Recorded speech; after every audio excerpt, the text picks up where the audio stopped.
Hey guys, my name's Olivia and I'm autistic.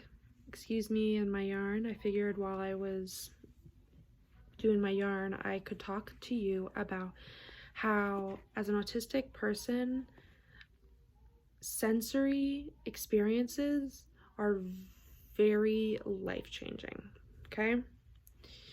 And I mean that in a variety of ways. So when it comes to sight and sound, so for those of you who don't know, I wear headphones to help with sound.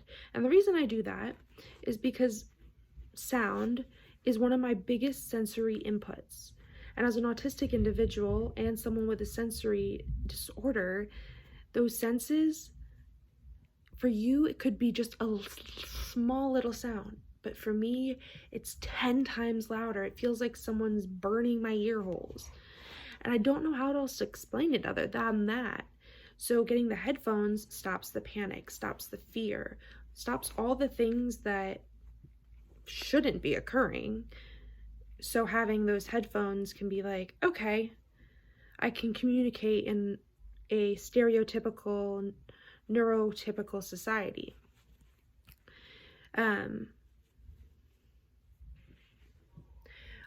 Let's go to light. So lights can be triggering for many people. They can cause migraines. They can cause too much input to the brain and make you have trouble concentrating when it's like those super bright lights in the doctor's offices. I don't know the word for it at the moment. So I'm in my room right now and I have the closet light on and that's it. And I have the window giving light. Now, some people might have their bedroom light on, but I don't do that. And for many years, I'm like, why wouldn't I do that? I do this because the lights are too bright. They're too much sensory input. So if one thing goes wrong during the day and I have the light on and there's a sound, I could break down. Having the correct amount of sensory input is super important. And people don't realize this, and that's okay, but that's why we talk about it. Making sure that when we meet someone that's autistic or has sensory disorder, that because not only autistics have sensory disorder, you're aware of how much that sight, sound, even taste, like certain tastes can give me a migraine. Should that be occurring? Probably not, but that's what happens with when you have like sensory disorder. Certain senses, it can just be really life-changing.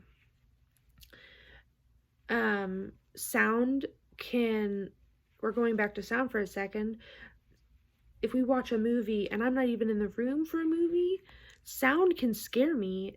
So like if it's a horror movie and I'm not in the room, I don't even have to see the movie to be scared of the horror movie because of the sounds.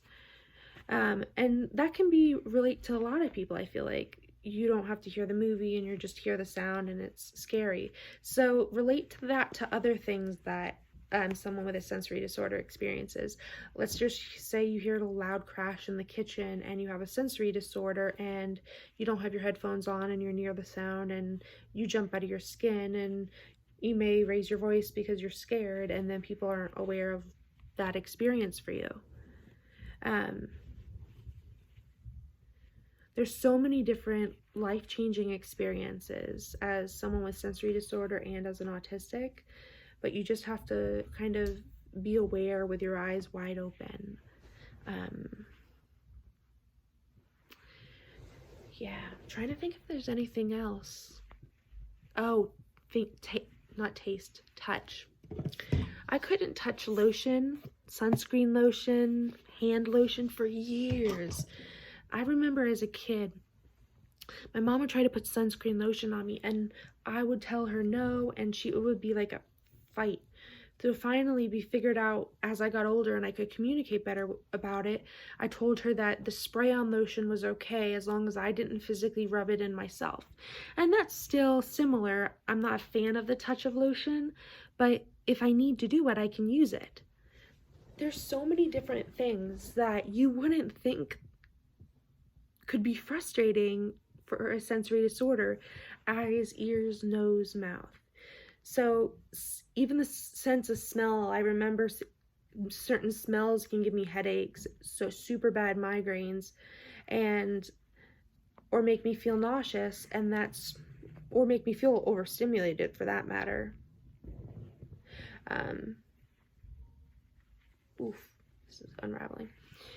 I just think that this is a really interesting experience because you never know what's going to affect someone until you meet them. Every single person with a sensory disorder, their sensory experiences is going to be different. So the things that I've named may not affect someone else with a sensory disorder, and likewise to them, they may have other things that affect them greatly. But the things that I've named today are just some of the main things that I've named. Feel free to comment down below and ask me questions, and I'll try to answer them for you. Sending some love to y'all.